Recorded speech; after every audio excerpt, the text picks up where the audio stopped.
Ganesha tutorials YouTube ಚಾನೆಲ್ಗೆ ಸ್ವಾಗತ. ಈ ಚಾನೆಲನ್ನು ನೀವು ಮೊದಲ ಬಾರಿಗೆ ನೋಡುತ್ತಿದ್ದರೆ ಸಬ್ಸ್ಕ್ರೈಬ್ ಮಾಡಿ ಹಾಗೂ ಬೆಲ್ ಐಕಾನ್ ಅನ್ನು ಪ್ರೆಸ್ ಮಾಡಿ. मेरे प्यारे बच्चों, आज मैं 8वीं कक्षा के पाठ पढ़ा रही हूँ. पाठ 3 मेरा देश मेरी माँ. कवि का नाम संकलित. ध्यान से देखो बच्चों. शत्रु से देश की रक्षा करना देशवासियों का परम पुनीत कर्तव्य होता है. लड़ाई में पीठ दिखाकर भागना नहीं चाहिए, सीना थान कर आगे बढ़ना चाहिए, तभी तो वीर विजय माला पहनाते हैं. इस घटना से बच्चों में साहस और वीरता का भाव जगाता है.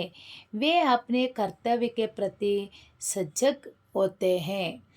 इसका मतलब है, ಶತ್ರುಗಳಿಂದ ದೇಶವನ್ನು ರಕ್ಷಿಸುವುದು ಪವಿತ್ರದ ಕರ್ತವ್ಯ ಆಗಿದೆ.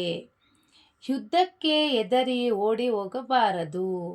ಧೈರ್ಯದಿಂದ ಮುನ್ನುಗ್ಗಬೇಕು. ಆಗಲೇ ವೀರ ಸೈನಿಕರ ವಿಜಯಮಾಲೆ ಧರಿಸಲು ಸಾಧ್ಯ. ಮಕ್ಕಳು ಸಾಹಸ ಹಾಗೂ ಶೌರ್ಯದ ಈ ಕಥೆಯ ಘಟನೆ ಮುಖಾಂತರ ತಮ್ಮ ಕರ್ತವ್ಯದ ಬಗ್ಗೆ ಎಚ್ಚರಗೊಳ್ತಾರೆ ಅನ್ನೋದೇ ಈ ಪಾಠ. ನನ್ನ ದೇಶ, ನನ್ನ ತಾಯಿ, ಇದು ಒಂದು ವೀರ ಸೈನಿಕನ ಕತೆ. अच्छा बच्चे देखो ध्यान से. सन 1965 1965 कि एक शाम हर तरफ शांति का वातावरण था. किसी तरह की कोई आशंका नहीं थी. तभी दुश्मनों ने ಭಾರತ पर ಆಕ್ರಮಣ कर लिया. ಅಂದರೆ 1965 ಇಸವಿಯ ಸಾಯಂಕಾಲದ ಸಮಯದಲ್ಲಿ ಎಲ್ಲ ಕಡೆ ಶಾಂತಿಯ ವಾತಾವರಣ ಇತ್ತು. ಯಾವುದೇ ರೀತಿಯ ಭಯಭೀತಿ ಇರಲಿಲ್ಲ. ಆಗ ಶತ್ರು ಸೈನ್ಯ ಭಾರತದ ಮೇಲೆ ಆಕ್ರಮಣವನ್ನು ಮಾಡ್ತು.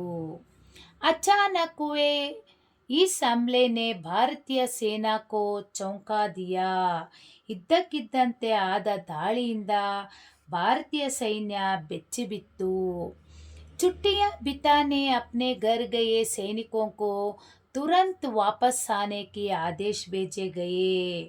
ರಜೆಗೋಸ್ಕರ ಹೋದಂತಹ ಸೈನಿಕರನ್ನು ತಕ್ಷಣ ವಾಪಸ್ಸು ಬರುವಂತೆ ಆದೇಶ ಕಳಿಸಲಾಯಿತು. छुट्टियां बिता रहे भारतीय सेना के एक मेजर को जब सूचना मिली तो जाने की तैयारी कर उन्होंने माँ के पैर छूकर प्रणाम किया.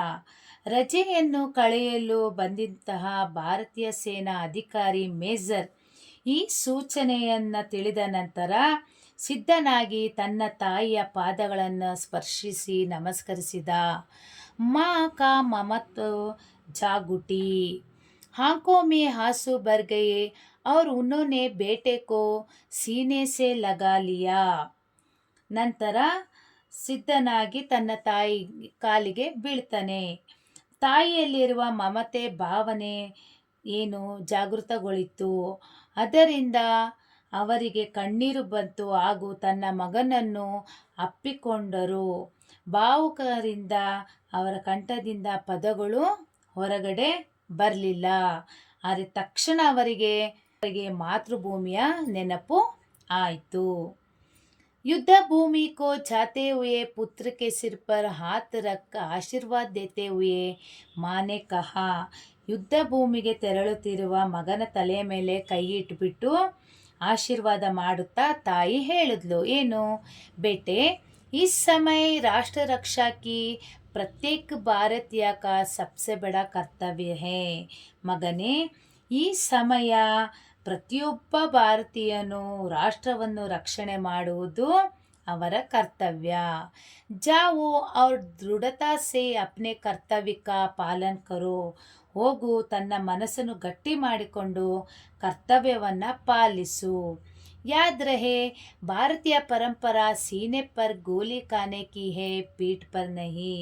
ನೆನಪಿರಲಿ ನಿನಗೆ, ನಮ್ಮ ಭಾರತೀಯ ಪರಂಪರೆ ಏನೆಂದರೆ ಶತ್ರುಗಳನ್ನು ಧೈರ್ಯದಿಂದ ಎದುರಿಸಬೇಕು, ಬೆನ್ನು ತೋರಿಸಿ ಓಡಿ ವಾಪಸ್ಸು ಬರಬಾರ್ದು ಅಂತ ತಾಯಿ ಮಗನಿಗೆ ಹೇಳಿದ್ಲು. अच्छा बच्चों, यहाँ तक ख़त्म करती हूँ पार्ट 2 वीडियो में इसका अगले का पार्ट डालती हूँ, ध्यान से देखकर पढ़ लेना और नोट्स बायो लिंक में अपलोड करती हूँ, देखकर पढ़ लेना. ಲೈಕ್ ಮಾಡಿ, ಶೇರ್ ಮಾಡಿ, ಸಬ್ಸ್ಕ್ರೈಬ್ ಮಾಡಿ, ಡೌಟ್ಸ್ ಇದ್ದರೆ ಕಮೆಂಟ್ ಮಾಡಿ. Thank you.